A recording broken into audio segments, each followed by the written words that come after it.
Welcome, everybody. I'd like to go ahead and call today's workshop to order. This is the Flagler County Board of County Commissioners. This is Monday, March 18th, 2024. It is 3:00 p.m. If everybody could stand for the pledge, please. I pledge allegiance to the flag of the United States of America and to the republic for which it stands, one nation, under God, indivisible, with liberty and justice.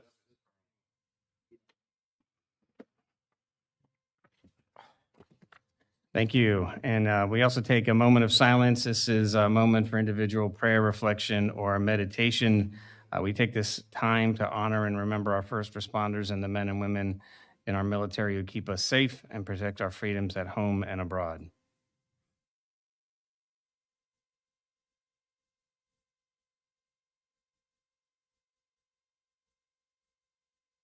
All right, thank you very much. All right, and with that, we are going to go ahead and get into the agenda. The items, today's discussion is going to be on Hurricane Recovery Grant Program Funds discussion. There is is that posted to the agenda? I believe it was. If it's not, it will be. Okay, so there is the slideshow that we're going to be looking at was, if it's not already up there, it should be on the agenda for the public to follow along. Thank you. Ms. Thank Petito. you. Good afternoon. Thank you all for being here.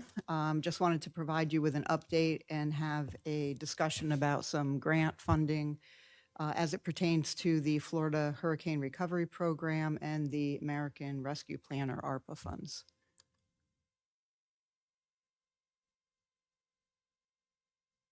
So I'm going to start with an update on the Florida Hurricane Recovery Program.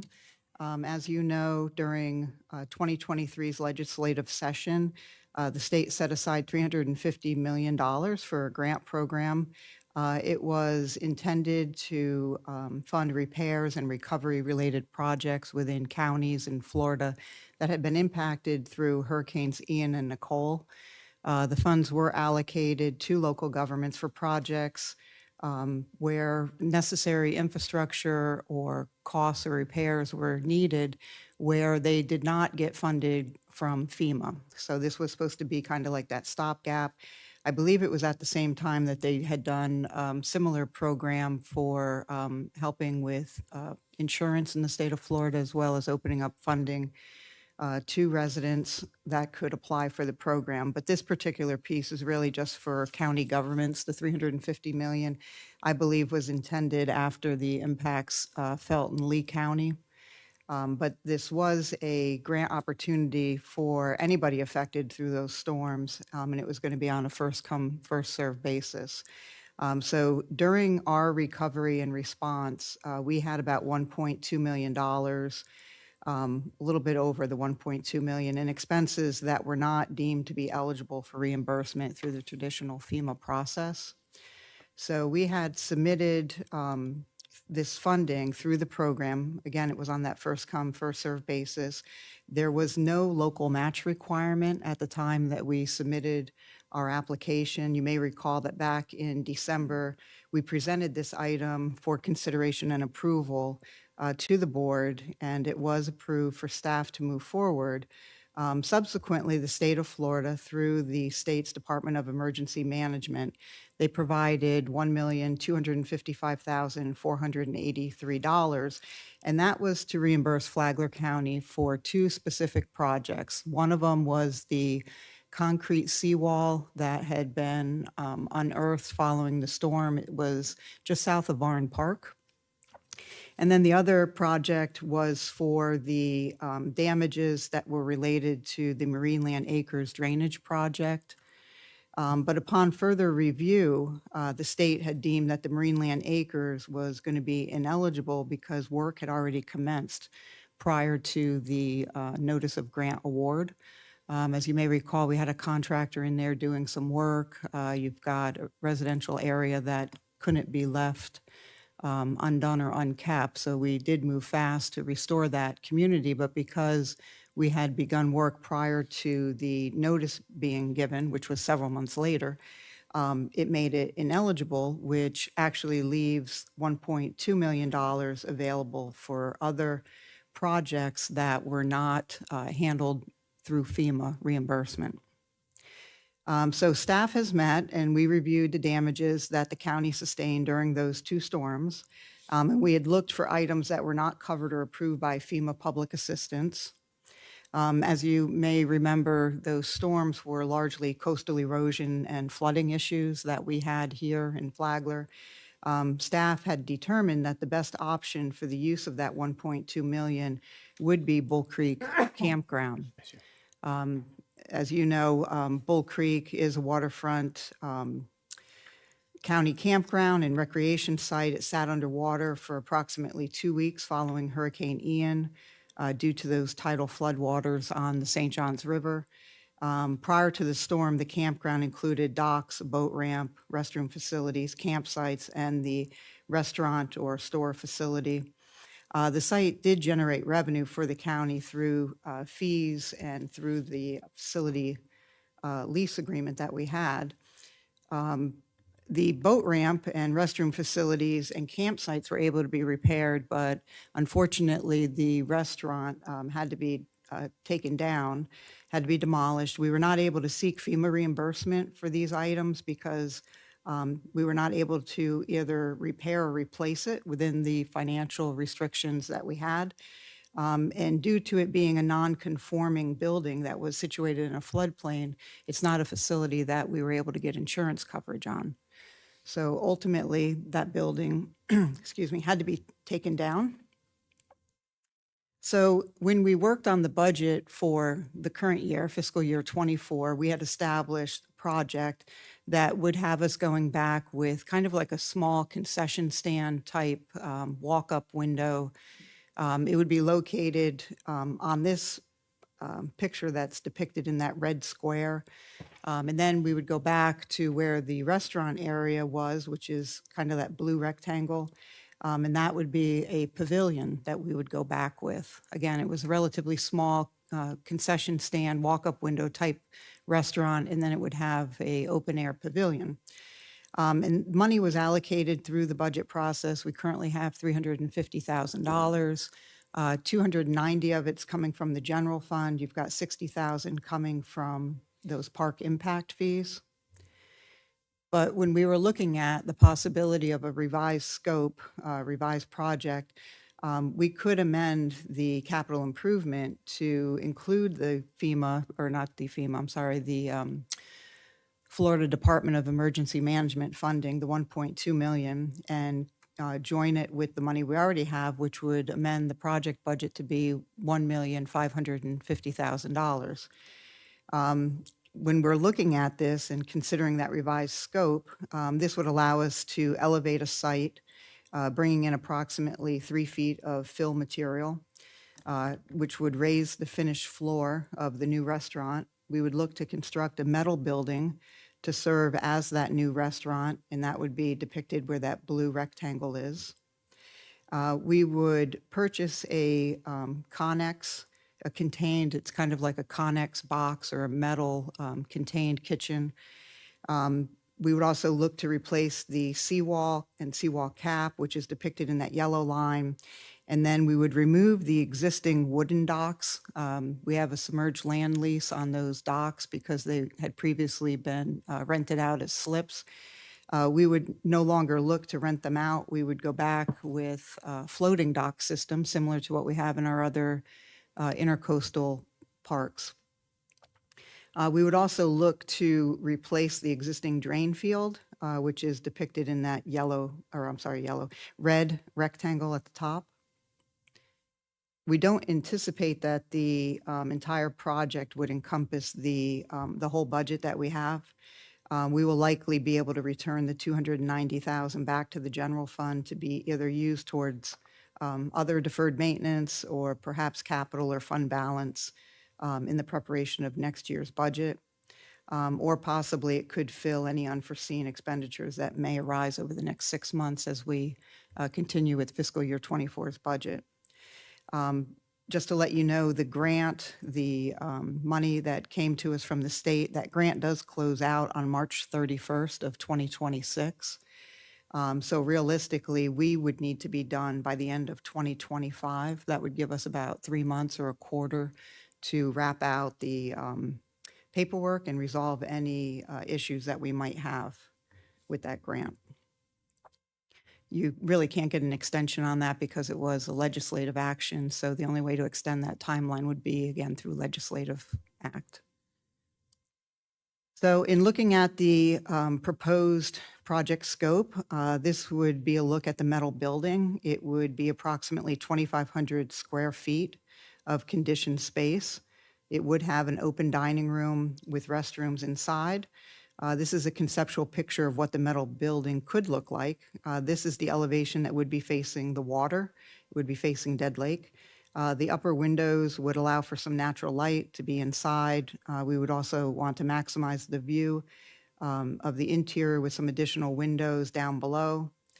We would also look to add screen enclosure to that covered porch. It kind of wraps around. And just for comparison's sake, the previous restaurant that was out there, the approximate total area was 3,800 square feet, but conditioned space was about 2,500. So we would go back with a similar size facility. And then here's just another look at the front elevation, which would face the parking lot, along with a side elevation that would abut the parking lot and also the boat ramp. And then you can kind of see from that angle, the covered area is large enough for seating. Again, that would be enclosed with some screening. Did you say the restaurant was going to all be outside, the eating area? The Or- one for this project was only going to be a pavilion. It wasn't going to, it was going to be like an open. This one air here, pavilion. okay, I got it. This would be a regular indoor and outdoor Oh, I screen thought when you patio. started talking about the building. Okay. Here's a look at the layout of the 960 square foot unit kitchen, container kitchen, configured with the equipment. The kitchen would be a high-quality prefabricated building. It would serve as a permanent commercial kitchen. It is delivered pre-assembled and built to code. You can kind of see the layout of all the different equipment and appliances that you would have in it.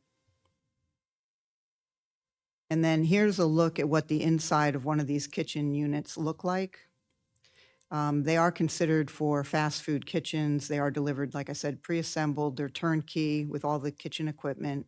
It has the HVAC system and all of the mechanical engineering and plumbing. It's all pre-installed. You can kind of see the sink and prep area on the left, and then you've got your fryers, your griddle or your grill, some ovens. And then here's a sample of the two units. They can be used as a standalone exterior application, or it can be used inside of a building. Many of these you don't even probably recognize, but they exist. Like you'll see them at theme parks or even some hotels, cabana bars, things like that. But you can see it's a modular kitchen. It's delivered with a corrugated metal exterior finish. But during the design phase, we would specify whatever color choice we would want for the exterior paint. But once on site, they can be finished with any type of cladding, whether it's metal, wood, vinyl wrap, or anything like that. So you can kind of see the one on the left, that Burger House picture is kind of finished off on an interior application to kind of match the theme of that hotel. And then on the right, they're using it as a kind of like a cabana walk-up, adding a like thatched hut roof area. So when we look at the proposed revised scope of the project, and we anticipate that cost to be somewhere around 1.2 million. When you're looking at the revenue side, I know we've got, like I mentioned before, the 1,550,000. And looking at the site work and drain field at 122,000, the building components, which is that metal building, your mechanical equipment and things that are needed for the indoor seating area, your bathrooms and stuff like that. We've got that at $354,000. The kitchen fully furnished, delivered with the equipment would be about $524,000. And then that seawall and dock system to be somewhere about $200,000. Heidi, would the building itself be air conditioned? It would be. Okay. Yeah, the kitchen comes prefab, but we would have to put air conditioning on the main seating or dining area of the building. Just one quick question, one that if you put the pre-built equipment inside the building, then you'd lose some space of that 2,400 square feet. You're cutting down the amount of seating and all that, but that, I understand that. That's just- When we looked at it and you look at the percentage of how big a kitchen is to support that size restaurant, that fits the size. It's about 40% of the kitchen space. So when you're looking at like 2,500 square foot building, you would need 40% for your kitchen. The rest would be dining. So we've been in conversation with the manufacturer of these type of units to make sure that it would be compatible with the size building that we're looking to do. So when you look at the, the total scope, we have included a little bit of contingency in some of the estimates. So we're hopeful that the project budget isn't going to exceed the 1.2 million and that the additional revenue can be put back, that 290,000 would go back to the general fund. And then we Just have one more question on that. Go ahead. It's 1.2. The original money, removing the old wall out at the beach, how much, so that was like $50,000 to do that? or We had 55,000 in there, and I believe the estimates actually came in at less than that. I think it Okay. was somewhere around 30-something thousand. So there might be a little bit left over in that seawall project that could be applied here if we were to go over the 1.2. If it were to go much over that, I would tap into the park impact fees before I would touch the general fund. The under air is 960. Under air would be approximately, no, the 960 is the kitchen. So out of the 2,500, 960 would be the kitchen, and then the remaining would be the restrooms and dining room. I think it's 40% for the kitchen. It's $140 a square foot for a building. For the metal building, yes. Seems awful cheap. Yeah, we had, I know if you wanted to hear from Mike, he had gotten a cost estimate on how much it would be for the metal building, how much it would be to erect it, the concrete foundation, and then the build out. It would be something we would do internally, so it's probably why you're seeing it come in a lot less, because it wouldn't include our labor And how are we going to elevate this? with fill material, 3 feet of fill material.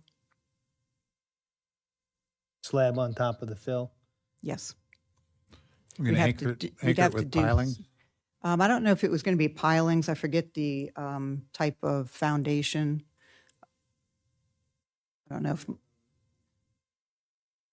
we'd have to look into that, but it wasn't going to be pilings, I don't believe. It was going to be some other form of stabilization where they're kind of independent, because as you may recall, that area kind of floats. So,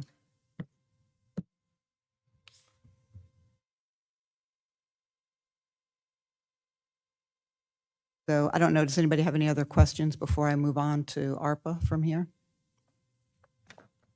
Just a couple. I do agree with completing the work within the 1.2 and not using those other funds. I don't know if Mike needs to come up, but in order to meet the schedule, what did the kitchen people say was a deliverable as far as the timeline? Mike will have to tell you.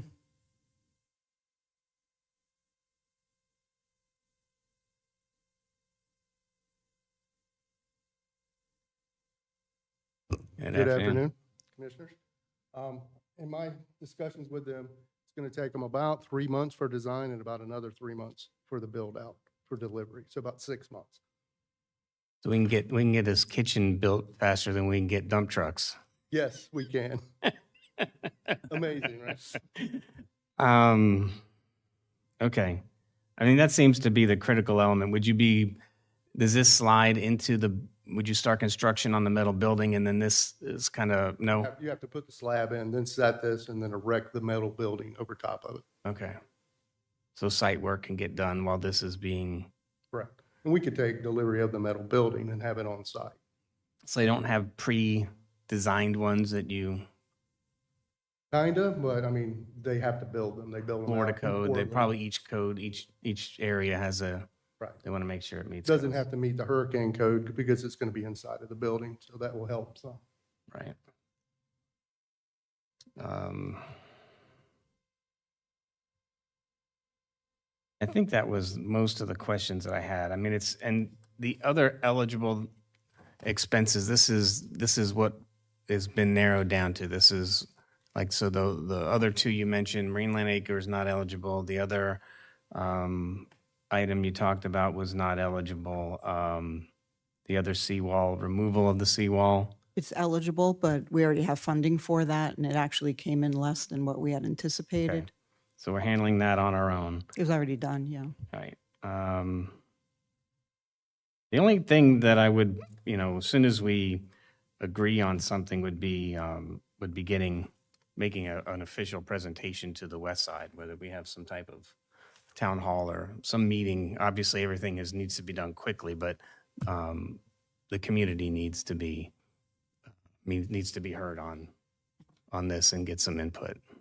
We wanted to bring it here first Oh, because obviously, time yes. is not on our side with this.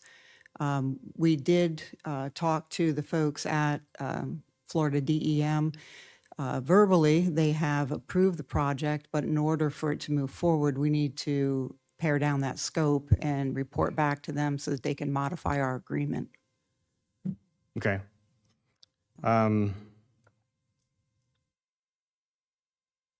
think that's it.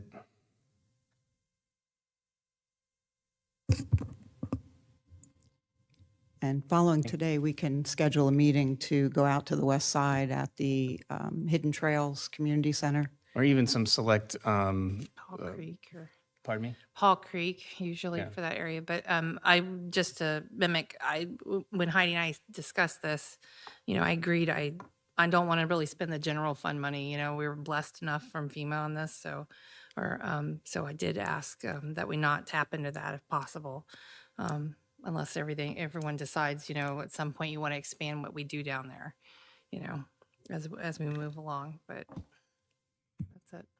Yeah, I just had, I guess I'm just trying to think, there was something else I was thinking about, but sounds like a good project. We're not approving this today. Will this come back to us for official approval? It's on your agenda for It's on tonight the for the evening. approval For today?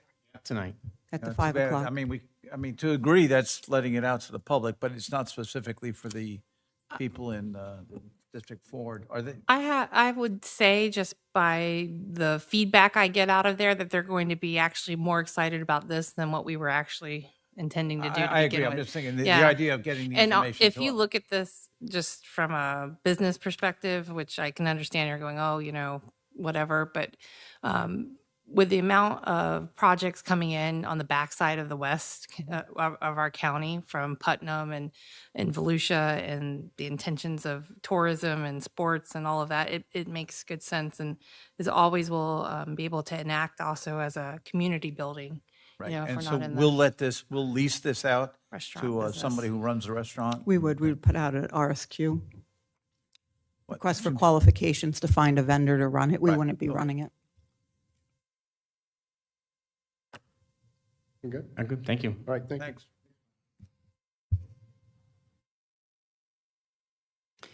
Okay, so the other topic I needed to talk about was the American Rescue Plan, or the ARPA funding. We've had many workshops and discussions regarding the use of our ARPA funds. We've made many adjustments to the projects between the interim final rule and then the final rule.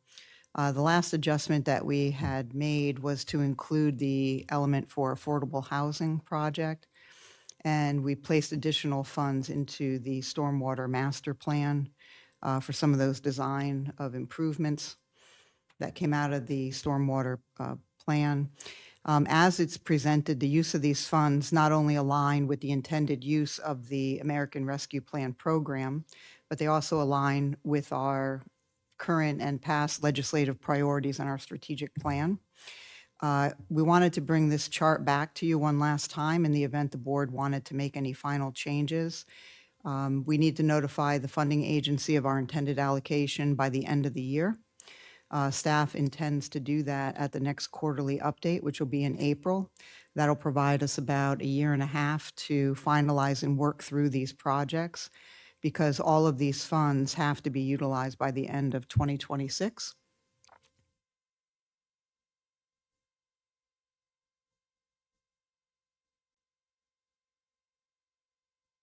And so this is where we needed to know if everybody's okay. We've seen this over and over, and we've had to move some things around, but Mr. Sullivan?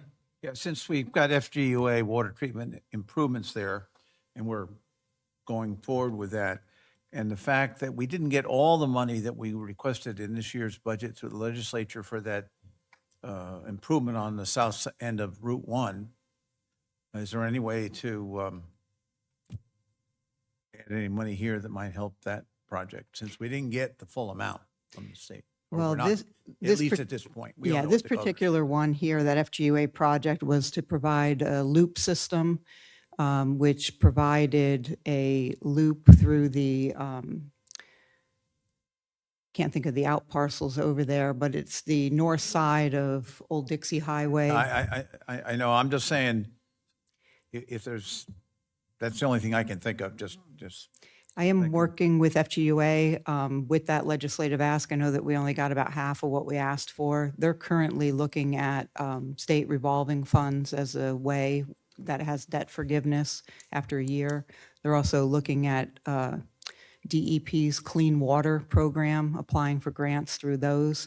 So FGUA has other opportunities to go after funding that would supplement the money that we have through legislative program. Okay, that's the only thing I could think of. I mean, stormwater master plan, there's a lot of projects in that stormwater plan. We've never had a stormwater plan. So the thought with putting that extra money in stormwater is to really design some of those improvements so that we have shovel-ready projects, so that as funding or grant opportunities present themselves, we can go after those dollars. You don't always typically have the funding in place to do the design of projects. So it seemed like it was well spent through the stormwater. I know that those projects are very costly. We have another 1.5 million right now allocated through that legislative appropriation process. So we're hopeful that, that money paired up with this will go a long way. What's the status of some of these? Are some in different stages of progress? They are. The top one, Willow Woods, it was for water. We weren't able to do the sewer component on that one. But the water component's already under construction. They anticipate that one to be done over the next few months. Let's see what other ones we have that are pending. FGUA one is already done. The Malacompra and Bing sewer, that one is at 90% complete with design. They anticipate that to be done by the end of, I thought it was December of '24. Might be December of '25. Broadband initiative, that one's closed out. We've got the stormwater master plan, which was largely the study, the work that was done there. And then the remaining money will be, like I said, for those design projects. And then the affordable housing is the only one that's left. And I believe we're currently going through the RFQ for that, pairing that up with SHIP funding to have $500,000 available for an eligible party to do an affordable housing project. So pretty much most of these are done, with the exception of Willow Woods, which will close out in a couple months, Malacompra Bing sewer, stormwater, and then that affordable housing. They're the only ones we have left. So on the stormwater, will we be able to complete some of these projects before the expiration? Will some be designed and constructed, or are you looking at trying to get as many designed as you can? Right now, I think when we were looking at it and talking to Richard Zion, it was really for the design. I don't think that you're going to have enough money here to actually complete them, the construction.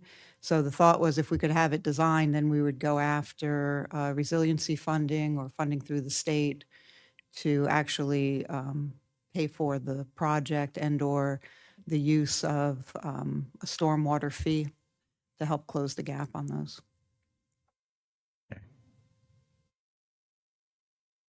Anybody else? Okay, I don't hear any other comments.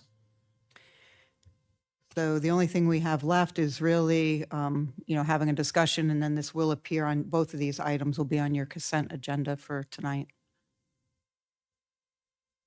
All right, That's it. no other questions. I'll open it up for public comments. Anybody from the public want to address the commission? Seeing none, we'll go ahead and close public comment, and I'll take a motion to adjourn. Second. Motion by Commissioner Hanson, second by Commissioner Sullivan. Thank you all. See you back here Shortly. at 5. We could have done this at 4:30.